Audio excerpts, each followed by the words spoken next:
அப்போதான் மத்தவங்களுடைய சொந்த விஷயத்துல தலையிடுற இந்த பழக்கம் உங்களை விட்டு விலகி போகும்.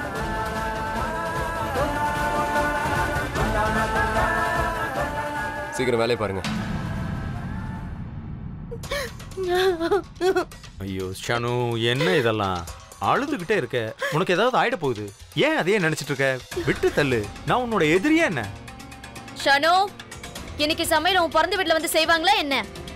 சீக்கிரமா வந்து சமையல் வேலையெல்லாம் பாரு. இங்க பாரு, கொஞ்சம் அமைதியா இரு. இது அன்னைக்கு தெரிஞ்சதுன்னா அதுவே பெரிய பிரச்சனை ஆயிடும். அமைதியா இரு.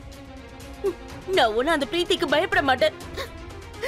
என்ன வேணாலும் செய்யட்டும், நான் போக மாட்டேன். என்னால இன்னைக்கு சமைக்க முடியாது. எல்லாம் போதும்.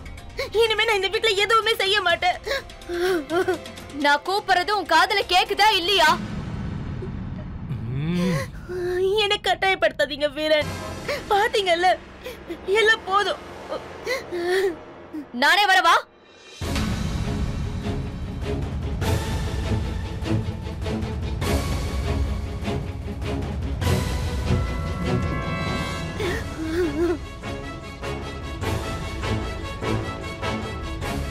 ஷானுவுக்கு உடம்பு சரியில்லை.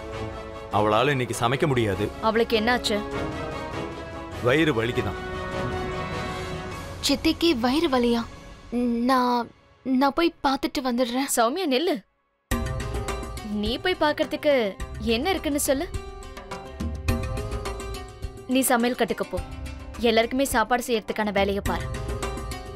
நான் போய் ஷானுக்கு என்னாச்சுன்னு பார்த்துட்டு வரேன். சரி. அன்னைக்கு நேத்து வரைக்கும் சௌமியாவை கண்டாலே பிடிக்காது. சமையல் வேலையை இன்னைக்கு எப்படி ஒப்படைச்சாங்க? இவங்களுக்கு மத்தியில் என்ன ஓடுது? சரிக்கா, நான் இப்போ கிளம்புறேன். நீங்க பத்திரமா இருங்க. உங்க அக்காவை பாத்துக்கிறதுக்கு நாங்க எல்லாரும் இருக்கோம்ல, நீ கவலைப்படாத, தைரியமா போ. சரி, பத்திரமா இரு.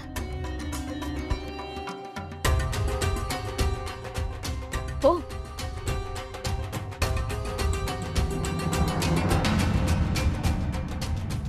எனக்கு நல்லாவே தெரியும் வீரா, ஷனோட வயித்துல என்ன வலி இருக்குன்னு.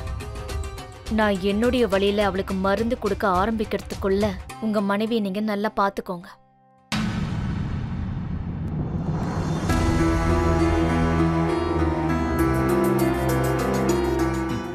சரி அண்ணி, நானே பாத்துக்கிறேன்.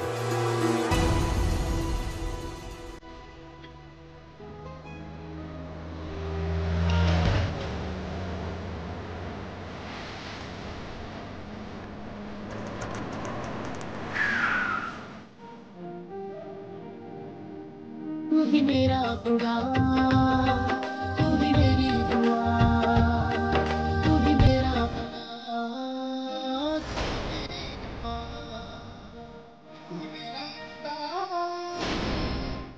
ரெண்டு பேரும் கொடுத்து வச்சவங்க. பெரியவங்க என்ன சொல்லுவாங்கன்னா, ரெண்டு பேர் பானிபூரி சாப்பிட்டுட்டு இருக்கும்போது யாராவது ஒருத்தருக்கு சாப்பிடும்போது இருமல் வந்துருச்சுன்னா அப்புறமே அந்த ஜோடி ரொம்ப நல்லா இருப்பாங்கன்னு. நீங்க வேணா பாருங்க, இந்த ஜோடி எப்போதுமே ரொம்ப நல்லா இருக்கும். அம்மா சொல்லுப்பா. இப்ப நாம மூட்டை முடிச்ச கட்டிக்கிட்டு திரும்பி நம்ம ஊருக்கே போக வேண்டிய வேலை வந்துடுச்சு. இங்க நமக்குன்னு எதுவுமே மிச்சம் இல்லை. ஆமா, என்ன செய்யறது? எந்த சௌமியாக்காக நாம பயந்துகிட்டு இவ்வளவு தூரம் வந்து ஒளிஞ்சிருக்கோமோ, அவளும் இங்கேயே தங்க ஆரம்பிச்சிட்டாள. இதனால சுமதியோட வாழ்க்கை கெட்டு போயிடும்ல. ஆமா மகேந்திரா, நீ சொல்றதும் சரிதான். அந்த சௌமியா இருக்காளே, சுமதியை சந்தோஷமா வாழ விடவே மாட்டேங்கிறா. அம்மா, என்னால சுமதியை இப்படி விட முடியாது. அவளை இப்படி இந்த நிலைமையில பார்க்கவும் முடியாது, என் கூட அவளை கூட்டிகிட்டு போகவும் முடியாது. அவளும் வாழ்க்கையில சந்தோஷமா இருக்க வேணாமா? அவளும் கல்யாணம் பண்ணிக்கணும். அவளுக்கு வயசு போய்கிட்டு இருக்குது இல்ல. ஒரு தடவை அவளுக்கு கல்யாணம் நடந்துருச்சுன்னா அதுக்கப்புறம் நம்ம ரெண்டு பேரும் எங்கேயாவது தூரமா போயிடலாம்.